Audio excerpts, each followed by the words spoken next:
नमस्कार विद्यार्थी बालमित्रांनो, इयत्ता 5वी विषय परिसर अभ्यास भाग 2 आपण असे घडलो यामधील पाठ 3 पृथ्वीवरील सजीव याविषयी माहिती आपण पाहणार आहोत।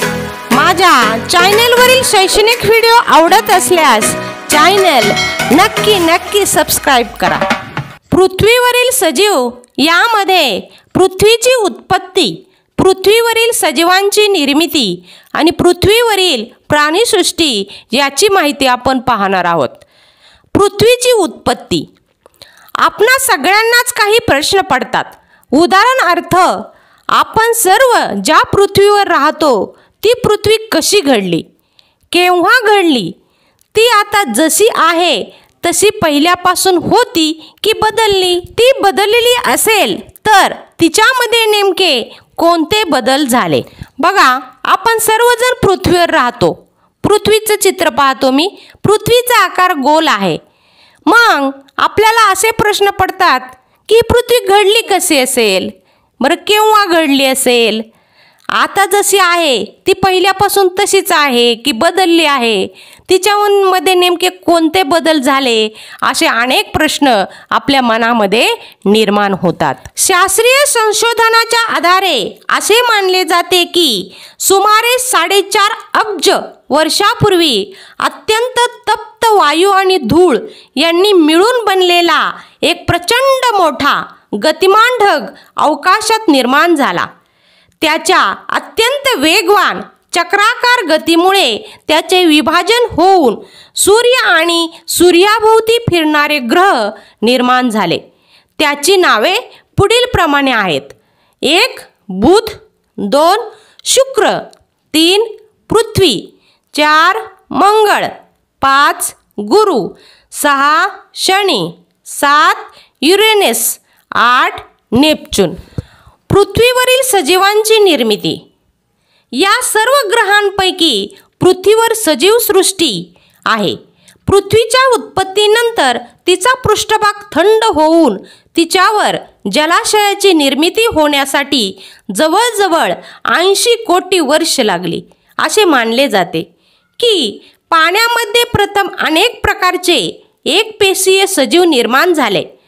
आदिजीव या नावाने ओळखल्या जाणाऱ्या या एकपेशीय सजीवांपासून हळूहळू बहुपेशीय सजीव निर्माण झाले। एकपेशीय सजीव अत्यंत सूक्ष्म असतात। ते नुसत्या डोळ्यांनी दिसत नाहीत, त्यांना पाहण्यासाठी सूक्ष्मदर्शकाची गरज असते। सजीव म्हणजे ज्यांना जीव आहे असे, आणि सर्व ग्रहांपैकी फक्त पृथ्वीवरच सजीव सृष्टी आहे, म्हणजे पृथ्वीवरच फक्त सजीव आहेत। आता पृथ्वीच्या उत्पत्तीनंतर तिचा जो पृष्ठभाग आहे तो थंड होऊन तिच्यावर जलाशयाची निर्मिती म्हणजे पाणी साठ्यांची निर्मिती होण्यासाठी जवळजवळ 80 कोटी वर्षे लागली असे मानले जाते। मग पहिला सजीव कुठे निर्माण झाला तर पाण्यात निर्माण झाला, आणि त्याला आदिजीव या नावाने ओळखलं जातं। आदिजीव एकपेशीय सजीवापासून हळूहळू बहुपेशीय सजीव निर्माण झाले, आणि हे एकपेशीय जे सजीव असतात ते इतके सूक्ष्म असतात की ते आपल्या डोळ्यांना दिसत नाहीत। मग ते पाहण्यासाठी सूक्ष्मदर्शकाची गरज असते। बघा, ह्या चित्रामध्ये सूक्ष्मदर्शक दाखवला आहे, आणि त्याच्या खाली बघितलं तरच आपल्याला ते सजीव दृष्टीस पडतात। पृथ्वीवरील प्राणीसृष्टी, पृथ्वीवरील सजीवांच्या सृष्टीमध्ये प्राणी आणि वनस्पती असतात। त्यापैकी प्राणीसृष्टीचा विचार आपण येथे करणार आहोत। प्राण्यांची काही वैशिष्ट्ये पुढील प्रमाणे आहेत: 1 प्राणी श्वासोच्छवास करतात, 2 प्राणी अन्न मिळवण्यासाठी किंवा इतर कारणासाठी हालचाल करतात, 3 काही प्राणी जातीमधील प्राणी अंडी घालतात, त्यातून पिल्ले जन्माला येतात। काही प्राणी जातींमधील प्राणी अपत्याला जन्म देतात। बघा, पृथ्वीवरील जी सजीव सृष्टी आहे त्याच्यामध्ये प्राणी आणि वनस्पती याचा समावेश होतो। आता प्राणीसृष्टीचा विचार केला तर आता चित्रामध्ये बघा वेगवेगळे प्राणी दाखवलेले आहेत. आणि आता या प्राण्यांची काय वैशिष्ट्ये तर पुढील प्रमाणे. प्राण्यांची काय वैशिष्ट्ये असतात तर प्राणी काय करतात, श्वासोच्छवास करतात किंवा अन्न मिळवण्यासाठी प्राणी हालचाल करतात.